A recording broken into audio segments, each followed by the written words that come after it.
Meta ஆட்ஸில் most of the பேருக்கு இந்த doubt இருக்குது. என்னென்னா, அந்த ஒரு ஆட் செட்டில் வந்து நம்ம எத்தனை ஆட்ஸ் ப்ளேஸ் பண்ணணும், ஒரே ஒரு ஆட் போடணுமா, இல்லை 2 3 ஆட்ஸ் போடணுமா, இல்லை எத்தனை ஆட்ஸ் போட்டால் தான் நல்ல ரிசல்ட் கொடுக்கணுங்கிற டவுட்டு மோஸ்ட் ஆஃப் த பேருக்கு இருக்குது. அந்த டவுட்டுக்கான எக்ஸ்ப்ளனேஷன் தான் இந்த வீடியோ ஃபுல்லாக பண்ணுங்கள். மறக்காமல் என்ன ஃபாலோ பண்ணிக்கோங்க.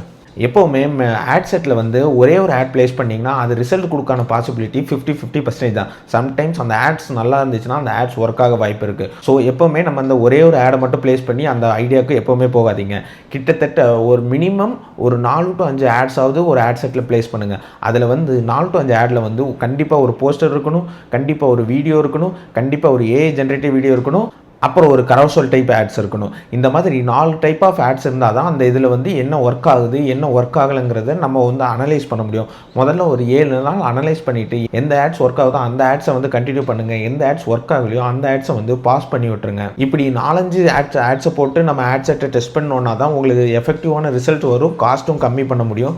ஸோ இந்த மாதிரி நீங்கள் எப்போவுமே 4-5 டைப்ஸ் ஆஃப் ஆட்ஸ் போட்டு ஒரு ஆட் செட்டில் வச்சு டெஸ்ட் பண்ணி பாருங்கள். அதுக்கப்புறம் அந்த 7 நாள் லேர்னிங் ஃபேஸ் முடிஞ்சதுக்கப்புறம் எந்த ஆட்ஸ் இருக்கணும்னு நினைக்கிறீங்களோ அந்த ஆட்ஸை வச்சுட்டு அந்த எந்த ஆட்ஸ் ரிசல்ட் கொடுக்கலோ அந்த ஆட்ஸை வந்து ஆஃப் பண்ணி வச்சுருங்க.